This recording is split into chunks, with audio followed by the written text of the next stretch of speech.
We are discussing the poem Easter 1916 by W.B. Yeats, William Butler Yeats. And this Easter 1916 is about the Easter uprising that happened in Ireland. Easter uprising that happened in Ireland against the British rule on an Easter Monday. So these are the poet's torn emotions about that Easter uprising that has done. The uprising was unsuccessful and many of the Irish Republican people were executed for treason. So like they were fighting for the independence of Ireland, and then they did this Easter uprising, and then it was unsuccessful. The poet is wondering whether it was necessary, and then he is pointing out name by name who all are the people who fought for it, as a tribute, paying an honor or a tribute to those great people.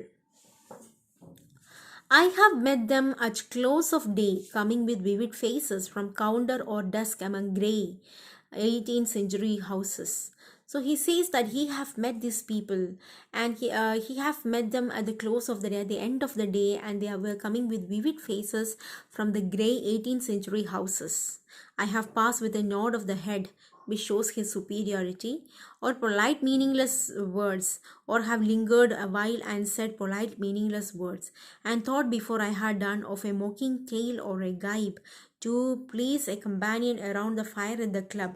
So he is thinking about these revolutionary people, like their contribution. He's thinking about that, being certain that they and I but lived where motley is worn. Motley is the costume of a jester, and then I think that we all are from one place.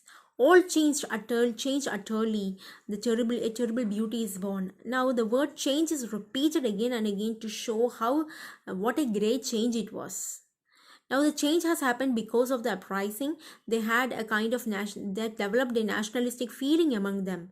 A terrible beauty is born. Here oxymoron is used. Terrible and beauty, two contrasting words are put together. Now we are discussing about the first revolutionary person, Countess Constance Markievicz.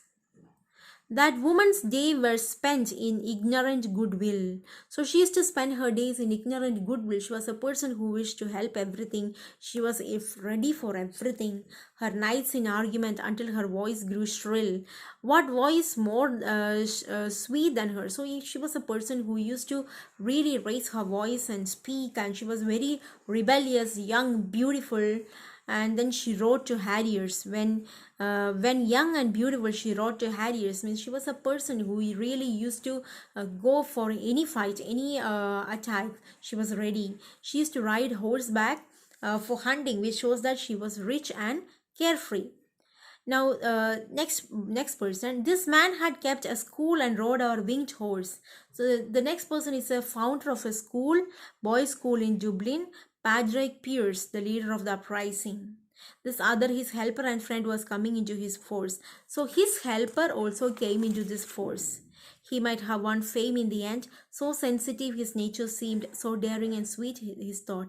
So this helper was a budding poet and a dramatist who could have gained so much of fame, but then he sacrificed his life for this uprising. And then that person was a very sensitive person by nature, and he was also very daring and also very sweet at the same time. Now, this other man I had dreamed a drunken, vainglorious lout. Now, next is a very aggressive man, Major. So, this name of this helper, like the budding poet and dramatist, is Thomas MacDonagh. Now, the next person is a very aggressive man, a very drunken man, Major John McBride, who also changed a lot in the course of this uprising. He had done most bitter wrong to some who are near to my heart, yet I number him in the song. So the writer says that this person have hurt many of the people who are near to his heart, but still he number him because he also played a great role in this uprising. He too has resigned his part. That means he died. In the casual comedy, uprising has turned out to be in this casual comedy, like this happens, nobody can fight British and can succeed.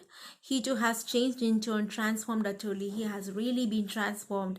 A terrible beauty is born. So by the term, by this phrase, a terrible beauty is born, it refers to the history that is made by these people. Hearts with one purpose alone. What was that one purpose? Freedom of the Irish. Through summer and winter seem enchanted to a stone. So these people, their determination never diminished. Their determination always stood like a stone, unchanging, always stood like a stone to trouble the living stream. The now in the coming paragraph, the whole paragraph, I mean not paragraph, the whole stanza, the writer is telling what are the things that change with time, and then he compares it to these people who never change with time.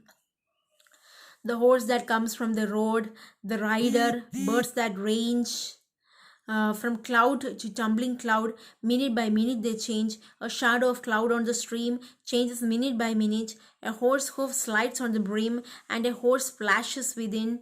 A long-legged moor hens dive, and hens to moorcocks call. Minute by minute they leave the stone in the midst of all. So everything changes except the stone. Horses change, the birds that fly changes, the hens change, the cocks change, everything changes, but then the only thing that doesn't change is stone. And these people, their determination was just like this stone. Too long a sacrifice can make one a stone of the heart.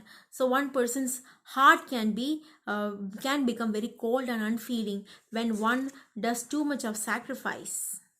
Oh, when it might suffice. So he thinks that whether their sacrifice, was it really necessary? Nothing happened. The uprising was unsuccessful. So was it necessary for them to give up their life? That is heaven's part, our part to murmur name upon name. So that is heaven's part to decide what role it did.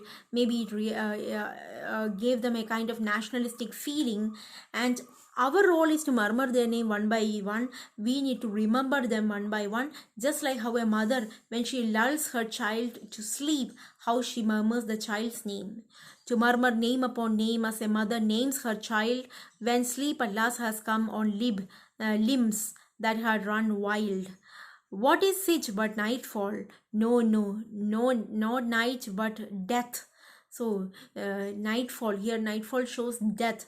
All of them have lost their life. For England may keep faith for all that is done and said. We know their dream, enough to know they dreamed and they are dead. All of us, we know their dream. Their dreams were our dream. Our dream is to save Irish, or the freedom of Irish, and their dream also was the same. And they gave up their life, they sacrificed their life for this cause. And what if excess of love bewildered them till they died? I write it out in a verse. So the speaker is writing all his thoughts in his verse, and this is also like a tribute that is being given to these people. Especially 5 revolutionary persons are being told in this. Macdonagh and MacBride and Connolly and Pierce. Connolly is James Connolly, the one who led the Irish Citizen Army volunteers. Now and in time to be, wherever green is what now, and in the time to be in future, wherever the green is worn. Green is worn doesn't mean the nature as such, or nature also includes, but green shows, green is the national color of Ireland. So whenever you see the green color, the flag or the green color, you should remember these people. Wherever green is worn are changed utterly. A terrible beauty is born. A terrible beauty is born. What is the terrible beauty? Can be nationalism that is aroused in the people. There is a terrible beauty. The feeling of oneness, the feeling of one nation is being there.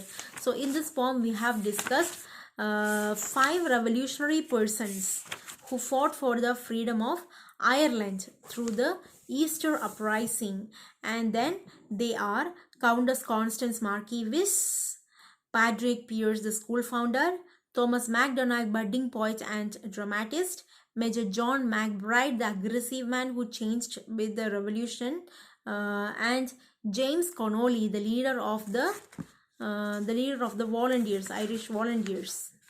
Okay, so this is the end of the explanation of this poem. I hope it is clear to you. Thank you.